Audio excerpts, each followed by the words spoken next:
Quand j'ai rencontré mon mari en 1972, très tôt dans l'année, à l'époque, bien sûr, je ne l'avais jamais rencontré avant, et on a commencé à parler. Il m'a raconté sa vie un peu, dans le but de me faire connaître ce qu'il avait vécu. Et entre autres, il m'a mentionné le fait qu'il était orphelin.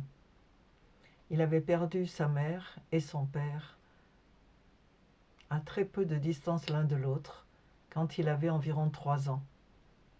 Et il y a des choses qu'il m'a dit qui m'ont vraiment frappé. Il m'a raconté comment il se souvenait, c'était l'un de ses premiers souvenirs, que le ventre de sa mère grossissait.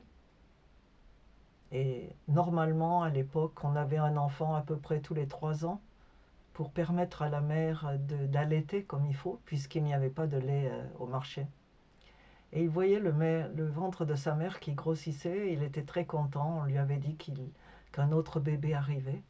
Il attendait, et puis un jour, sa mère est morte. Et il se souvenait qu'on avait enlevé le bébé du ventre. Je ne sais pas si si le bébé était mort-né.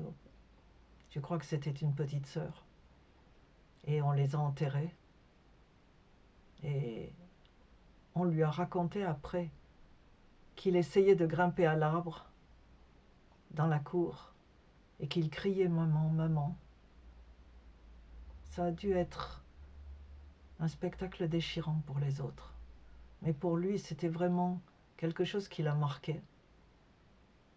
Surtout puisqu'après ça, il n'avait plus de parents. Il a vécu d'abord avec son frère aîné, sa grande sœur, et puis il est parti au nord.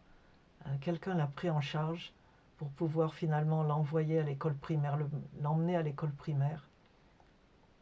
Et quand il a grandi, il a eu beaucoup de difficultés à faire des études.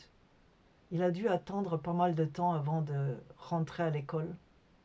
Et à l'époque, pour savoir si quelqu'un avait le bon âge, on mettait le bras comme ça, et si le bras touchait l'oreille, c'était bon. Il était déjà âgé, et donc on l'a rajeuni, entre guillemets, sur les papiers. On lui a donné 3 ans de moins, et il est rentré à l'école primaire. Quand il s'agissait d'aller en secondaire, il n'a jamais pu aller en secondaire, parce que personne n'avait l'argent pour payer les frais scolaires. Alors, il s'est inscrit comme enfant enseignant, ce qu'on appelait en anglais pupil teacher.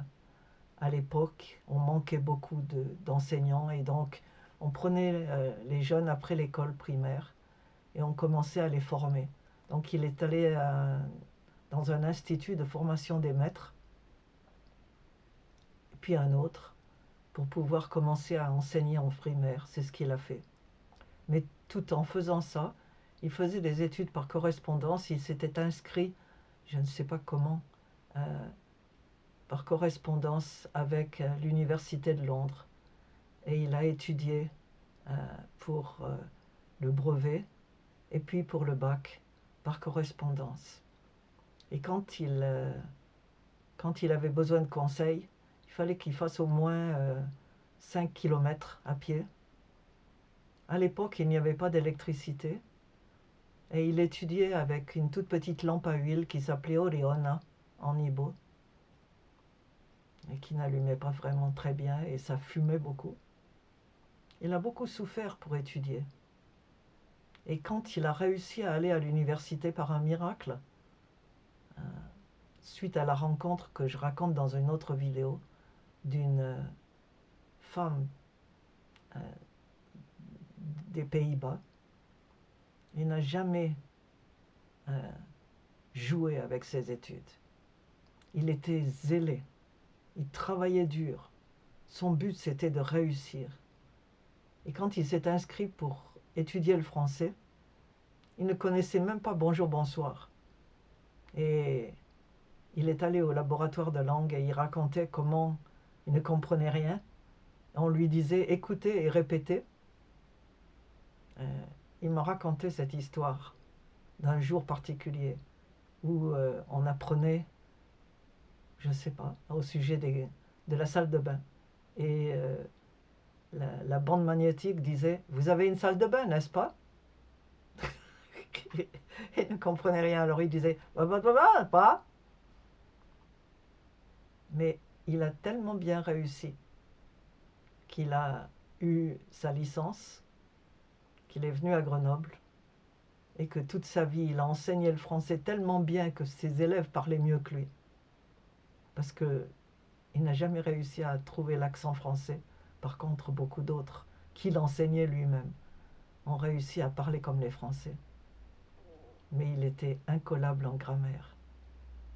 Et de là est né très profondément en lui ce désir de donner aux autres l'occasion qu'il n'avait pas eue. Et ça, c'est ce qu'il me disait quand on s'est rencontrés. Il m'a dit: il faut que j'enseigne les autres, il faut que je leur donne l'occasion de pouvoir étudier.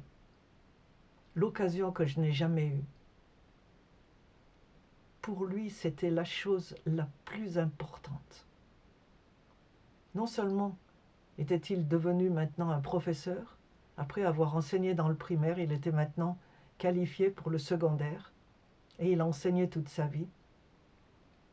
Il est devenu professeur de français et de Bible, et puis il est devenu directeur d'école, et puis il est devenu inspecteur d'académie.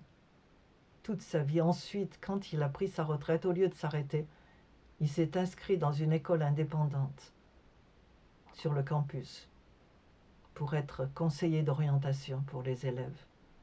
Sa passion, c'était les adolescents. Il s'est occupé d'eux toute sa vie. Et il a pu, grâce à Dieu qui nous a fait nous rencontrer, notre maison est devenue une colonie, non pas de vacances, mais d'études, où nous avons eu beaucoup d'enfants. On n'a jamais pu les compter. Et ils étaient probablement entre 35 et 40 au total. Des enfants qui sont restés 1 an, 2 ans, 10 ans, 12 ans, selon les uns et les autres. Quelques-uns en primaire, beaucoup au départ, et puis dans les dernières années, beaucoup en secondaire, qui partaient à l'école avec nos propres enfants.